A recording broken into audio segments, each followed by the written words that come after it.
Bayangkan, dalam 5 tahun ke depan, 500.000 orang dari India dan Jepang saling bertukar tempat, belajar, bekerja, dan hidup di negeri satu sama lain. Kedengarannya seperti khayalan kan?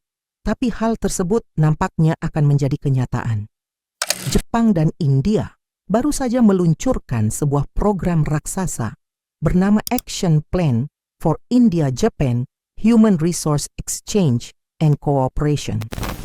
Action Plan on Human Resource Exchange, which sets a headline number of two-way exchange of people of 500,000 over the next 5 years.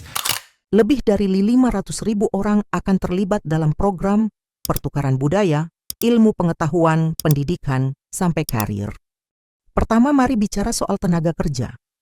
Jepang saat ini menghadapi masalah serius, di mana populasi penduduknya menua dan tenaga kerja berkurang drastis. Nah, lewat program ini, Jepang siap membuka pintu untuk sekitar 50.000 pekerja dari India, baik yang terampil maupun semi terampil. Mereka akan mengisi sektor-sektor penting, mulai dari industri otomotif, manufaktur, sampai teknologi tinggi. Dan menariknya, ini bukan cuma sekadar menutup kekurangan tenaga kerja. Dengan masuknya talenta muda dari India, Jepang berharap ada dorongan inovasi baru di dalam negeri. Jadi, ini semacam win-win solution.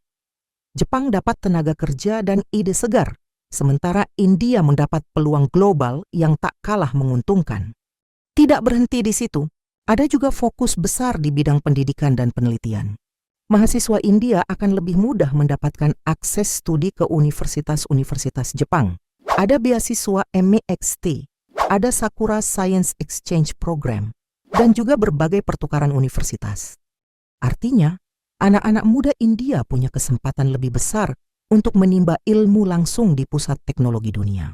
Dan tidak hanya mahasiswa, para peneliti dan profesional dari kedua negara juga akan saling bertukar ilmu.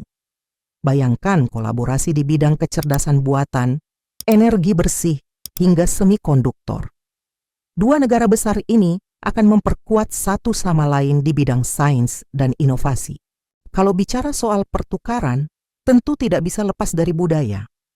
Jepang akan memperluas kursus bahasa Jepang di India, menambah pusat tes bahasa, bahkan memberi subsidi pelatihan guru.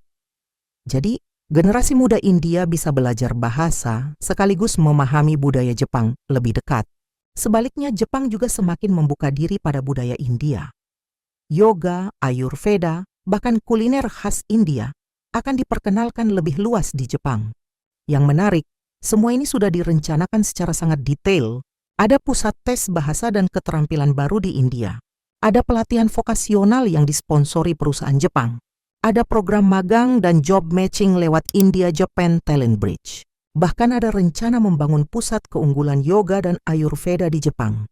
Dan untuk memastikan semua berjalan lancar, kedua pemerintah akan mengadakan konsultasi rutin tiap tahun. Akan ada job fair internasional, seminar, hingga kampanye bersama di media sosial. Jadi ini bukan program yang hanya indah di atas kertas, tapi benar-benar siap dijalankan.